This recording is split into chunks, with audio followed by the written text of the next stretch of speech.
Hey guys, it's Jason here. Welcome back to the channel and welcome to another unboxing. Today I get to unbox my Arrma Kraton EXB. Pretty much all the guys in the States, you guys have had this truck now probably for about a week. It always takes a little bit longer to get up to Canada. So I was kind of just basically watching the hobby stores, and as soon as I saw one in stock, I grabbed it. Anyways guys, let's just get to unboxing.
All right, there you have it, the Arrma Kraton EXB. It definitely looks good. I'm going to be throwing, guys, up a couple of pictures near the end of the EXB next to my black edition E-Revo. I say black edition, it's basically just the body, but these two definitely look cool together. But this, guys, is just going to be part one. So I'm going to just kind of talk about some of the key features, the upgrades that they've done on this over a stock Kraton V4, as well as my plans for electronics, and basically what I'm going to be doing with it. Anyways, guys, let's get the body off. Guys, I'm not going to go through the manual, even though you should go through the manual and read a few of the key points. There is some good maintenance tips in here regarding the diffs and the shocks and all that kind of fun stuff. Besides from that, you got your decals. You got a pretty small pinion. It looks like, I think, like a 12 tooth maybe. It's pretty teeny tiny. You got shock pistons. You got a good assortment of tools. It's always kind of nice to throw these, even if you don't necessarily use them, you know, in your toolboxes at home. You know, if you've got a pit bag or something like that you bring out with you, it's always good just to kind of throw those in. You never know when you're going to need them. But this is the Arrma Kraton EXB. When you know, I find when you first take it out of the box, the body is nice. It's not, oh my God, amazing. I'm not really a fan of the flat, or what, I don't know, however you want to call this up here. I prefer more glossy, a little bit more shine. But when you get that body off, this thing definitely stands out. It looks awesome. All the red is amazing. And to be fair, even though I know there's no electronics in it right now, I don't really find the weight to be all that bad. My E-Revo right now doesn't have the ESC and motor in it, but it does still have the receiver and the servos. And I bet you if I weighed them, I still actually think the Revo might weigh a little bit more, which I know might be kind of surprising to some of you guys, but I don't know. I didn't, like I said, I didn't actually weigh it. I was just kind of holding it, trying to get a feel for it. And that was just kind of what I discovered. All right, guys, what I'm going to be doing in this video is mainly going over the key features of the truck. So the main parts that got me interested into buying it. What you'll see, and everybody talks about it, and it's one of the things that Arrma really pushes, is the fact that the chassis is now 70-75 aluminum. So are the shock towers. That is about twice the strength of 60-61 aluminum. It's a lot stronger. It's also a lot more pain in the butt to machine. So that is why you will not see a lot of 70-75 on RCs coming from a company. A company wants to just quickly get these things machined, stamped, however they're doing it out. They want it to be done as quick as possible. So they will go with a cheaper grade of aluminum. Usually you will see 70, 75 coming from companies that make aftermarket chassis. Those companies are usually machine shops that may, make their bread and butter, could be in mining, whatever. But somebody, maybe works there, comes along and says, hey, we should do RC parts, or the person starts it on the side, whatever. And that's usually how those type of aftermarket, parts, chassis, even guys, a lot of conversions, like back in the Clodbuster days, some of the companies like RC Guy and stuff, that's what they were. They were machine shops that just also got into RC stuff. So that is some of the biggest things. Obviously the 7075 chassis and the shock towers. You also have limited slip differentials, front and center. For some reason, they left the rear just open, and I don't really understand, because it's about a $4 part. So I'm not really quite sure what Arrma was thinking there. I hate saying this, guys, because I hate to be like the Debbie Downer person, but just yesterday, I got this truck yesterday, and one of the people from Arrma came up and said, hey, you should be doing the LSD in the rear for extra durability. And it just made me put my head down in awe. Like, why not just do it right from the beginning? For the price of $4 or $5, it really made no sense. So what LSD is, guys, limited slip differential, is basically when you get on power, this thing should behave more, the center and the front should behave more like, not a lock differential, but somewhat close. So the advantage is that when you're putting around slowly and you're turning and stuff like that, you won't have, you'll be easy going, easy to do. But when you get on the throttle, that's when things should lock up. And instead of having, that insane ballooning in the front, your power should be able to transfer to the back properly. I have been trying to look into what people are doing for diff fluids, because I've also seen where a lot of the, ever since these production units came out and to the point, of mass production type thing, a lot of the diffs are having issues with not a whole lot of fluid in them either. So if you have this truck and you haven't started running yet, it's one of the reasons why I don't have electronics in mine yet, is I am going to pull all the diffs.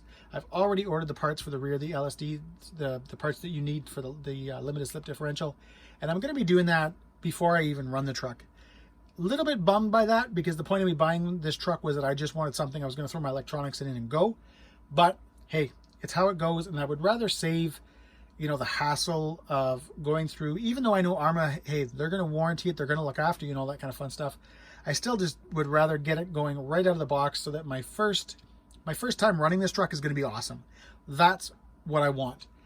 I may just pull the diffs, check what the fluid is like, check, see if it needs any shims or anything like that, and maybe run it after I rebuild them, and I'll see. I don't know. It seems to be a hit or miss out there. Lots of people are having no problems at all with the truck and not even touching the diffs. And then I see, the equal amount of people having problems with them. So again, I'm definitely going to check all the diffs before I run it. I may just properly shim the rear diff and then run the truck. But once I get those LSD parts, I'll put them in too. From there, obviously they finally got an aluminum servo mount. We've been changing that forever. I've always had the hot racing ones in mine. Motor mount is still the same. There's nothing changed there. You do have stiffer springs. Tires are the same, bigger turnbuckles. Drive shafts I thought were the same. But the other kind of cool thing that they changed on this, hopefully I can get you guys a better angle at that, is they did change the arms. So they have a lot more durable arm. Pretty much, again, I think like on the Kratons I've owned, I've always upgraded to RPM right away. And you've got this new bumper design, which definitely, I can't even, trying to show you guys. It's going to compress a little bit. It's pretty stiff, but hopefully that's, no, we're looking pretty good there. This thing should kind of compress. It should be, it should allow the bumper to flex a little bit, which, so if you're taking, if you happen to, take on a pole head on or, land wrong, this should absorb some of the impact, which is a plus. For those that haven't seen underneath the chassis, Arrma does a great job of like laser etching everything to make it look really, really nice. They sort of started this on the Outcast special edition that came out, where they just had the, the etching in it. Don't just bash, blast was put in. If you can read this, just send it. And it definitely looks really cool. Even though it's going to get scratched to the yin-yang, it's still a cool thing that they do. And I kind of like it. Personally, I always think that's neat. Especially, the first few times you get out and you send it and you can see this underneath, it's a pretty neat thing. One thing else, guys, I kind of want to just make note of is your upper hinge pins. Use these instead of just the normal pin, with like a little, sometimes, it's a C-clip or something like that holding them in. This is like this big kind of flat machined head at the one end, and then it's held in the back by a screw. I've seen this on a few cars, usually a couple of high-end cars. So that's definitely, guys, a huge plus. You're not going to have the issue as much with your hinge pins. The only thing I do see is in the bottom, you still are using the plastic hinge pins retainers, which is kind of a bit of a bummer. I would have thought on this edition that they would have gone maybe with like a red aluminum one or something like that, just to kind of add that, bit of strength that's always kind of nice to have there. But anyways, guys, like I mentioned, this is going to be a quick video. I just kind of really wanted to get this out here in, the unboxed form. So before I've added electronics, before I've added a servo, and just kind of show everybody what it is. I'm going to have, like I mentioned, a lot more videos coming. I did say that I was going to talk about electronics in this. I do have the 1650 kV as well as a brand new Max 6. Those were for my V4, my Just Bash It RC V4 that I built up. But I may probably just put those electronics in this truck. The other thing I'm contemplating on doing, and some of you guys might be interested in this, is I do have a censored Castle 2200 kV motor that's in my son's Max. I was going to be pulling that anyways because I'm not really driving the truck, and I'm just going to throw in a normal system in there for him. He wouldn't know the difference. And I may drop an Mama Monster X in here. So I know a lot of you might be thinking, hey, that's too small for this truck, but I'm just kind of curious to see what that system will do in this truck. Again, I don't find this truck all that heavy. When I lifted it up last night with the Revo, and again, the E-Revo doesn't have the ESC or the motor in it, I didn't find it to be crazy heavy like I thought it was going to be. I can tell you right now that my V4 without electronics was a lot heavier than this was. So we'll see. We're gonna, in the next little while, we're gonna get things figured out. I've got to do the diffs first. I did order the parts for the LSD in the rear, but they're gonna probably take weeks to get here. So that's the only reason why I would run it before I get those parts, is because I just really want to run the truck. And again, if I pull that rear diff, check the fluids, see how, if it needs to be shimmed or anything, if I get that all together, it should be good. I should be able to run it without any major issues. But anyways, guys, as always, thanks for watching. I know this video was pretty quick, but I just wanted to get it out there and show you guys. Enjoy all the picks. There's quite a bit of them. And again, stay, if you guys watch all the picks right at the end, you'll see this beside the E-Revo, and the two of them do really look good together. Anyways, guys, thanks a lot and have a great night.